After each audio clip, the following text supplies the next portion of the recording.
5, 4, 3, 2, 1, 0.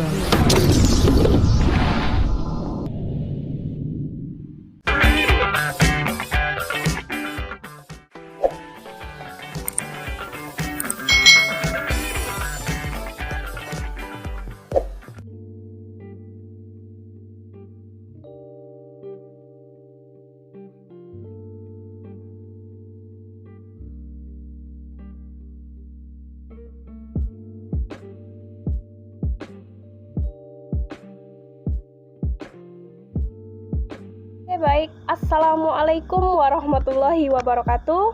Kembali lagi dengan saya Medini Tamara, mahasiswi dari Universitas Pahlawan Tuanku Tambusai Riau, program studi S1 Pendidikan Guru Sekolah Dasar semester 6.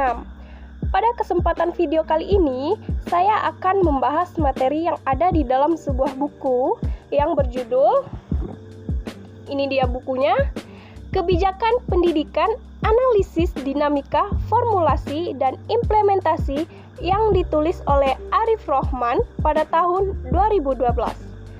Buku ini mengandung 9 bab, namun yang akan saya bahas hanya satu bab saja, yaitu pada bab 6 dengan judul Proses Perumusan Kebijakan Pendidikan saja.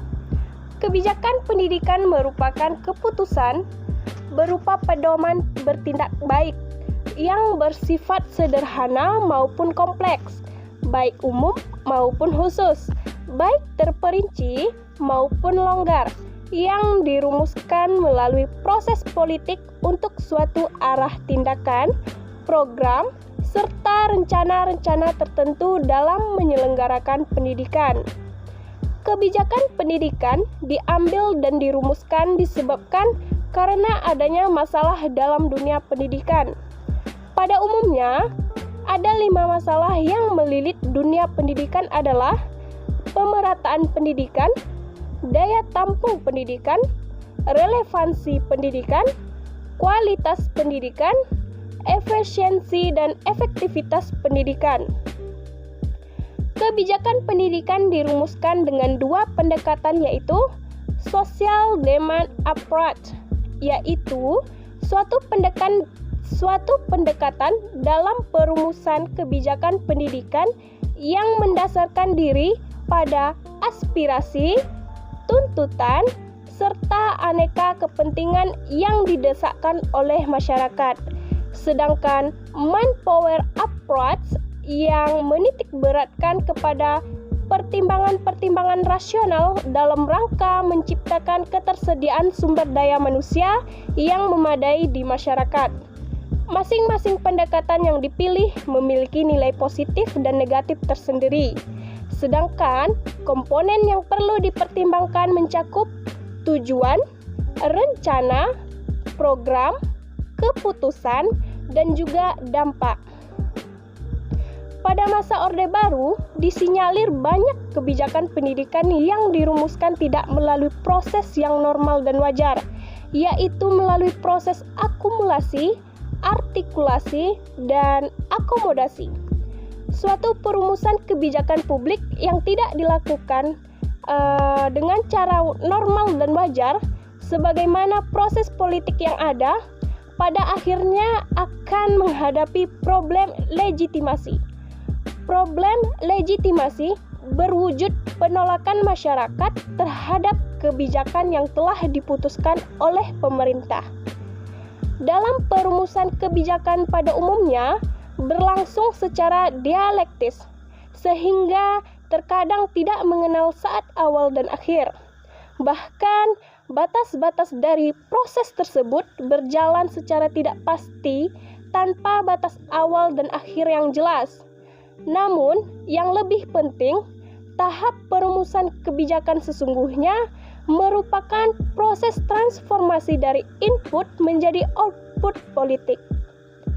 Perumusan kebijakan merupakan proses yang berkenaan dengan pengartikulasian dan pendefinisian masalah, formulasi kemungkinan jawaban terhadap segenap tuntutan politik, penyampaian segenap tuntutan tersebut ke dalam sistem politik, pemberian sanksi atau legitimasi, terhadap tindakan yang dipilih, serta pengesahan atas pelaksanaan, pengawasan, dan umpan balik. Ada 5 teori perumusan kebijakan pendidikan, yaitu teori radikal, teori advokasi, teori transaktif, teori sinoptik, dan teori eksperimental. Teori radikal mementingkan kepada diversifikasi dan pelimpahan tugas kepada lembaga penyelenggara di tingkat lokal, sehingga kreativitas lembaga lokal lebih dihargai. Sebaliknya, teori advokasi cenderung mementingkan peran pemerintah pusat yang masih dominan dalam perumusan kebijakan pendidikan. Teori transaktif berorientasi pada prasyarat adanya dialog pusat dengan daerah dan lembaga penyelenggaraan pendidikan. Teori sinoptik menekankan kepada metode berpikir sistem dalam perumusan kebijakan, sedangkan teori inkremental menekankan pada perumusan kebijakan pendidikan yang berjangka pendek, serta berusaha menghindar perencanaan kebijakan yang berjangka panjang. Mungkin sampai di sini saja. Demikian yang dapat saya sampaikan. Penjelasan dari saya tentang proses perumusan kebijakan pendidikan dalam bukunya Arif Rahman. Lebih dan kurangnya saya mohon maaf. Sampai ketemu lagi di video-video saya selanjutnya. Assalamualaikum warahmatullahi wabarakatuh. Dadah.